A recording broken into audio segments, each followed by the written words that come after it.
are such a genuine gem. Thank you for clicking on my video. Today I wanted to tell you guys about my makeup routine that I found is best for my dry, sensitive, acne-prone skin. It's all very simple products. There's not a ton of them, but it's what I found that actually works. And if you have any of those, you know how difficult it can be to actually find a makeup routine that doesn't make you hate the way your skin looks, especially in the winter. This one is not only dewy and glowy, but it also has great coverage for my acne scars that I'm still dealing with from breakouts that I've had before I found my good skincare routine. So I do hope that this helps you. Now, the one foundation that I have found that doesn't completely break out my skin or give me those little under the skin bumps or just look extremely dry on my skin is the IT Cosmetics CC cream. I did not want to purchase this because it is super pricey, and I will say it is worth the money.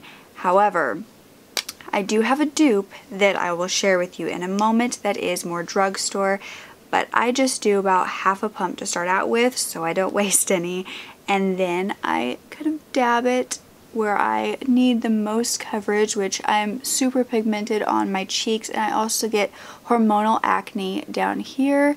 So I like to focus most of it down here, but of course I put a little on my forehead. And I just take my wet beauty blender. I find that in the winter, and especially for dry skin, the brushes just don't do well because I feel like the skin that's so sensitive and so raw doesn't really do well when you kind of drag the brush across it. And I also love to use this as concealer as well. So what I like to do is just take a little more of it and put it directly on the spot, dab it in once again, and just use the same products.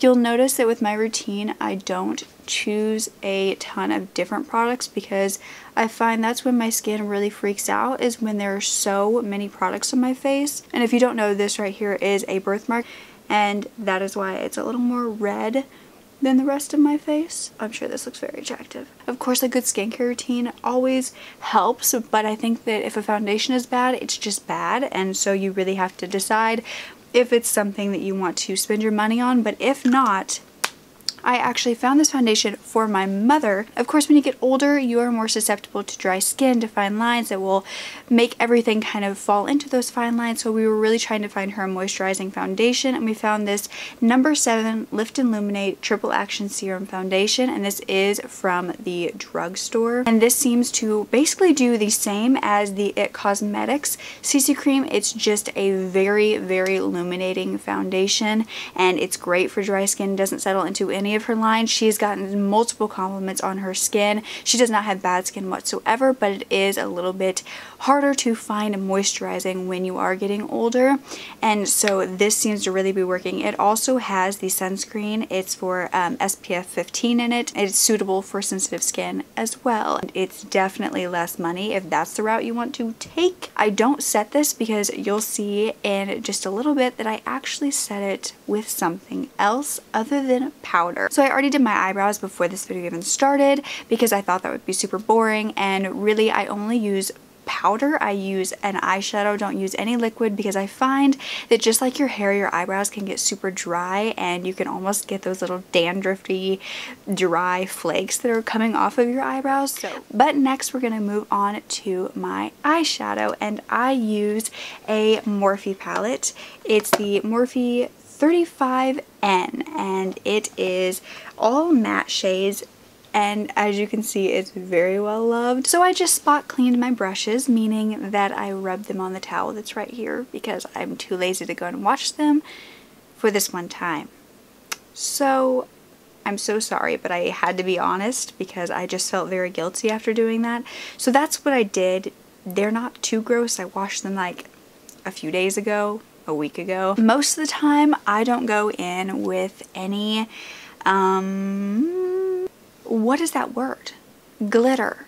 Any glitter shades, because I find that those can be the most irritating for the eyes, most drying, and can make any dry patches come out even more. I most of the time do oranges, pinks, a little bit of purple in there for winter to go a little bit deeper, but I don't do anything crazy because I do think that less is more. Even though most people do love to do a lot deeper makeup in the winter, I just don't find that that's what works well on my skin, and it's just not the look that I like to go for. So I'm gonna do like the orangey, pinky, purpley that I said. Now, I don't really love to wear eyeliner or false lashes. However, I love the look that it gives. I'm just technically too lazy to actually do it. But I found a lazy girl method to actually getting that look and getting the fuller, darker lashes, and that is to just use a powder eyeshadow as your eyeliner to drag it across the top line. And let me tell you, it makes a world of a difference, and it gives you a little bit of that false eyelashes look, but it's a little more natural. And then over that, I just add mascara on top, and I actually use the Maybelline Lash Sensational, the full fan effect in the blackest black. And this, let me tell you, is the best mascara, the only mascara I will use. Yes. It not only lengthens, that's mainly what it does, it also gives you that clumpy, volumized look when you put on a few coats, which I love. I feel like a deer in the headlights every time I do this to my eyes. They just look so, I don't know, like spazzy, like I'm here. I have found that I love purple blush, and I know that sounds crazy, but let me just show you how cute it can look. So I use this Profusion blush 6-color blush palette that is very dusty at the moment, but as you can see, these are the colors. But I use this kind of blush brush. I'm not even sure if it's a blush brush. It's BH Cosmetics. I like this one because it has kind of like a more dense packed end, because I do my blush a little bit differently, because like I said, I don't powder my face. I actually use blush as powder.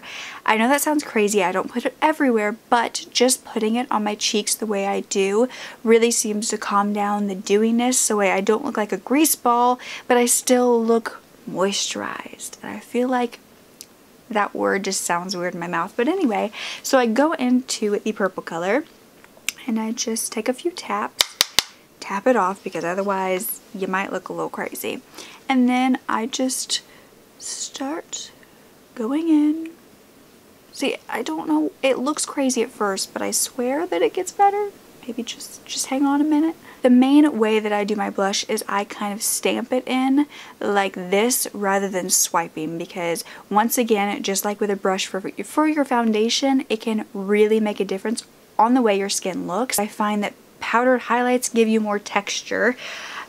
I don't know, just trust me here guys, this is what I've been doing, okay? Just believe me, just try it please. But this is what I've been using for highlighter, and it is a liquid highlighter from Neutrogena. It's Glow On infused with vitamin E, and this one is in Moonlight Galaxy. There's also another deeper shade that's more of like a golden, which would probably work better on deeper skin tones. This one is even a little bit too dark for me, but that's okay. I'm just too pale. So I don't use a ton of this. I actually just use like... Okay, well that was far too much. Alright, so I go in with this. Sometimes I put it on before my blush, sometimes I put it on after. It's really just whatever I grab from my makeup bag. But I really like to use my fingers. Oh, see that?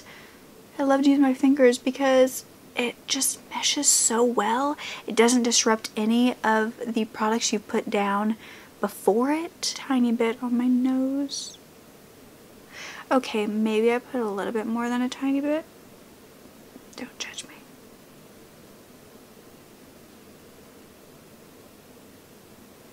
So, you think I could suck this back up into the tube? I feel like this may be a really bad idea, but I mean, kind of. Now it's all messy on the tube and it kind of makes me want to die, but I got some of it back in there, so I'm just going to pretend I didn't do that, pretend I didn't just make a huge mess. And I have to tell you about my lips, okay?